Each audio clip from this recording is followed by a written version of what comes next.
அவர்கள் ஆட்சி அமைச்சு கிட்டத்தட்ட 3 மாதம் கிட்ட ஆக போகுது. இதுக்குள்ளே 20,000 கோடி கடன் வாங்கிட்டாங்க அப்படின்ற ஒரு குற்றச்சாட்டை தொடர்ந்து எதிர்க்கட்சிகள் முன் வச்சுட்டு வராங்க. இதை மக்கள் எப்படி பாக்குறாங்க? மாற்றம் தேவை அப்படின்றதுக்காக தான் விஜய் அவர்களுக்கு ஓட்டு போட்டேன்னு சொல்றாங்க மக்கள். இந்த ஒரு கடனை எப்படி ஏத்துப்பாங்க அப்படின்ற ஒரு கேள்வி இருக்கு. இன்னொரு பக்கம் விஜய் அவர்களுடைய அலுவலகம் மாற்றப்படுது. அதற்கான காரணமா ஜோசிய ரீதியா சொல்லிட்டு இருக்காங்க. ஜோசியம் ரீதியா வாஸ்து சரியில்லை, அதனால விஜய் அவர்கள் அலுவலகம் மாத்துறாரு அப்படின்ற விமர்சனங்கள் தொடர்ந்து வந்துட்டு இருக்கு. இது மக்கள் மத்தியில எப்படி பிரதிபலிச்சிருக்கு அப்படின்றத நேரடியா அவங்க கிட்ட கேட்டு தெரிஞ்சுக்கலாம் வாங்க. வரி நம்ம தான் கொடுப்போம். எவ்வளவு கடன் வாங்கினாலும் மக்கள் தான் கொடுக்க போறாங்க. அது கவர்மெண்ட் கொடுக்க போறதுல எந்த அரசியல்வாதி கொடுக்க. கடன் தாவேக்கா தனியா எதுவுமே ஒரு இதுக்காக வாங்கல. அவங்க எப்படி கொடுக்க முடியும்னு நம்பி கடன் வாங்கினா அது மாதிரி இவர் வாங்குறாரு, இவரு கொடுக்க போறாரு. அதனால கடன் வாங்கி திரும்பி வரும்போது திருப்பி கொடுக்க போறாரு. இவரு கடை வச்சுட்டு போறாரா, நாட்டை நல்லா வச்சுட்டு போறாரான்னு இன்னும் ஒரு 3-6 மாசம் போனதான் தெரியும். அவர் இருக்கிறத வாங்கி எல்லாருக்கும் கொடுக்கறத அப்பப்போ செல்லுல போடுறாரு. கடன் வாங்கி தான் மக்கள் கொடுக்க முடியும். 10 மணி இவ்வளவு கடன் ஆயிடுச்சுன்னா கடை எதால ஆகும்? எம்ஜிஆர் மாதிரியா வருவார், கண்டிப்பா வருவார். இப்ப தமிழ்நாட்டுல கடன் அதிகமாயிடுச்சு, திமுக ஆட்சியில கடன் அதிகமா இருந்தது அப்படின்னு சொன்னாங்க. ஆனா இப்ப தாவேக ஆட்சி அமைச்சு 3 மாசத்துல 20,809 கோடி கடன் வாங்கி வச்சிருக்காங்கன்ற ஒரு செய்தி பரவலா வந்துட்டு இருக்கு. இதை எப்படி பாக்குறீங்க? இது மக்களோட காசு தான், வரி பணம் தான். அது இவ்வளவு வரி பணம் தான். வரி நம்ம தான் பணம். எவ்வளவு கடன் வாங்கினாலும் மக்கள் தான் கொடுக்க போறாங்க. அது கவர்மெண்ட்டும் கொடுக்க போறதுல எந்த அரசியல்வாதியும் கொடுக்க போறது. ரொம்ப காலகட்டங்களில் திமுக தான் தமிழகத்தில் ஆட்சி பண்ணிக்கிட்டு இருந்து.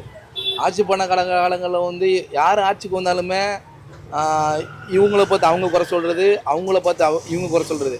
அப்படி இருந்தோம்னா தமிழக மக்கள் நீண்டித்து வாழ முடியாது. எப்படின்னா யார் அதிகாரத்துக்கு வந்தாலுமே அது எதிர்கட்சியும் சரி ஆளுங்கட்சியும் சேர்ந்து ஒரு கேரளா போன்று சேர்ந்து மக்களுக்கு சேவை பண்ணால் மட்டும்தான் தமிழக மக்கள் நல்லா சுயேட்சம் வாழ முடியும். இவரோட குறை அவர் சொல்கிறது, அவர் ஆட்சிக்கு வந்தால் இவரோட குறை அவர் சொல்கிறது போனால் அது நல்லா தெரியல. எனக்கு உண்மையா வட்ட அப்படி நடந்துகிட்டு இருக்கு. திமுக என்னன்னா விஜய் குறை சொல்லுது, விஜய் என்னன்னா திமுக குறை சொல்றாரு. இப்படிதான் தமிழகத்துல ஆட்சி போய்கிட்டு இருக்கு. தவிர அவர் கடை வாங்கினாரா வேங்கலாங்கன்னு தெரியல. ஒருத்தர் மாத்தி ஒருத்தர் குறை சொல்லிட்டு தான் போறாங்க. எது போனாலும் மக்களுக்கு நல்லது பண்ண சொல்லுங்க, அதுவும் நல்லது. கடன் தாவேக்கா தனியா எதுவுமே ஒரு இதுக்காக வாங்கல. ஏற்கனவே நீங்க வாங்கி நீங்க அரசியல் பண்ணிக்கிட்டு இருந்ததை அதை ரன் பண்றதுக்காக அந்த கடன் தேவைப்படுது. அவங்க புதுசா அவங்க எதுவுமே புதுசா பண்ணல. நீங்க எல்லாத்தையுமே பாதியா விட்டுட்டு போனதை கண்டினியூ பண்ணணும்னா அது கடன் வாங்கி தான் ஆகணும். அது தாவேக்கா கடன் வச்சதா இல்லை, திமுக ஆட்சியில ஏற்படுத்தின விளைவுகளை அவங்க கண்டினியூ பண்றாங்களே தவிர்த்து அவங்க எதுவும் கடன் வாங்கல. சரிங்க, நீங்க 20,000 கோடினாங்க, 10 லட்சம் கோடின்னு அவங்க சொன்னாங்க. இவங்க 20,000 இந்த மாதிரி மாத்தி சொல்லிக்கிட்டு தானே. அவங்க எப்படி கொடுக்க முடியும்னு நம்பி கடன் வாங்கினா அது மாதிரி இவர் வாங்குறாரு, இவரு கொடுக்க போறாரு. அதை பத்தி பேசுறதுக்கு ஒன்றும் இல்லையே. நம்மள வச்சா வாங்கினாரு, நம்ம பாக்குறது எல்லாம் வாய் இருக்குதுன்னு எல்லாம் சொல்லின்னு தான் இருப்பாங்க, நம்ம பார்க்கல. நீங்களே கேள்வி முறையில தான் கேள்வி கேட்குறீங்க. நீங்க போய் பார்த்தீங்களா? அது அரசியல் அப்படி கடன் வாங்கி தான் ஆகணும். ஏன்னா நம்ம நாட்டில் நிறைய நல்லது பண்ணணும்னா கடன் வாங்கி தான் ஆகணும். ஏன்னா அந்த அளவுக்கு வெள்ளால ஒன்றுமே இல்லாத போது என்ன பண்ணுவாங்க ஏதாவது. அதனால கடன் வாங்கி திரும்பி வரும்போது திருப்பி கொடுத்துட்டு போறாரு. கரெக்டாக அவங்கவுங்க ஆட்சி செய்யறத பொறுத்து இன்னும் கொஞ்ச நாள் போனதா அதெல்லாம் தெரியும்.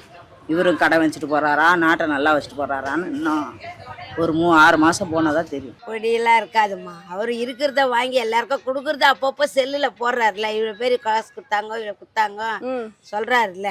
சொல்லலைன்னா பரவாயில்ல. இவங்க எதுக்கு 10 லட்சம் கோடி இவங்க கடன் எதுக்கு வாங்கினாங்க?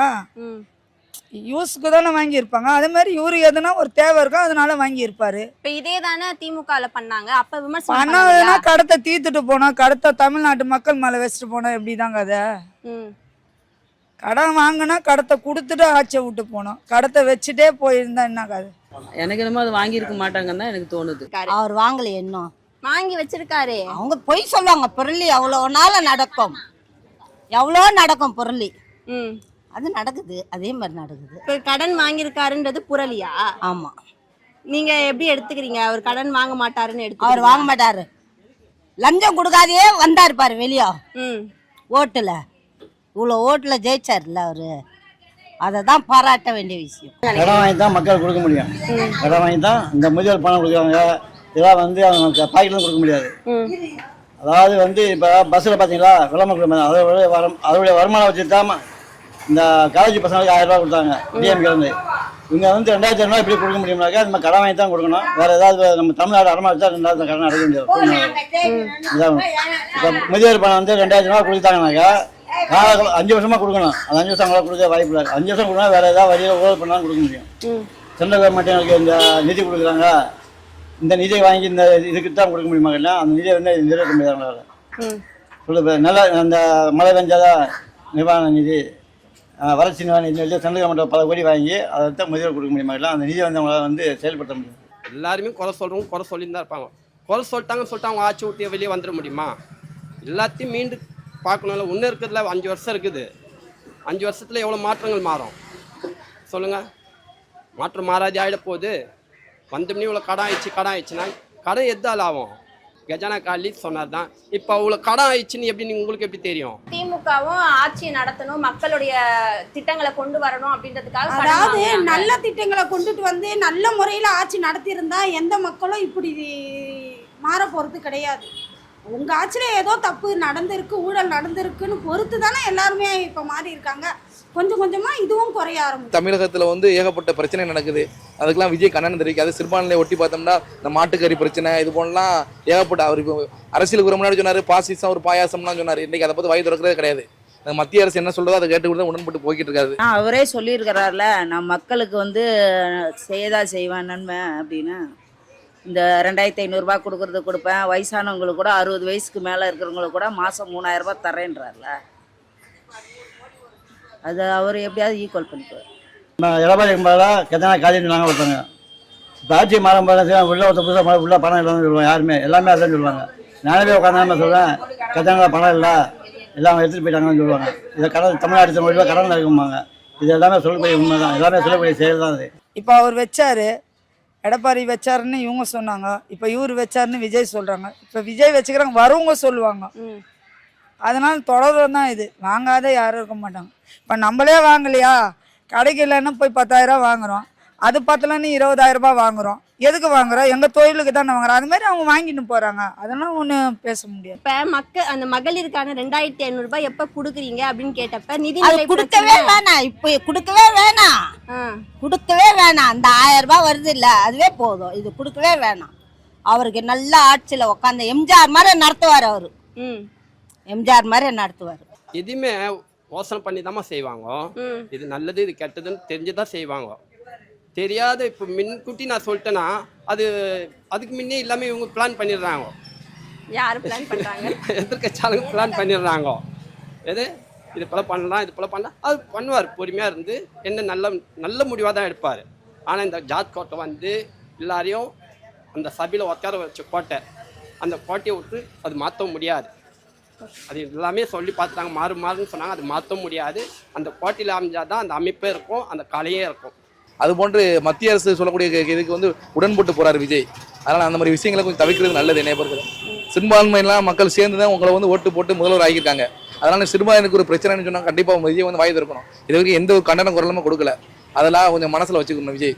இப்போ விஜய் அவர்கள் வந்து அலுவலகம் மாற்றாரு அப்படின்னு சொல்றாங்க. இப்போ இந்த ஒரு எதுக்கு தேவையில்லாம மாத்துறாங்க, ஜோசியத்தை நம்பி மாத்துறாங்கலாம் தொடர்ந்து சொல்லிட்டு இருக்காங்க. இது மக்கள் மத்தியில எப்படி பிரதிபலிக்கும்னு நினைக்கிறீங்க? இப்போ நீங்க தான் சொல்றீங்க, இப்போ வந்து 20,000 சில ரூபாய் கோடி வந்து கடத்துல இருக்காங்க.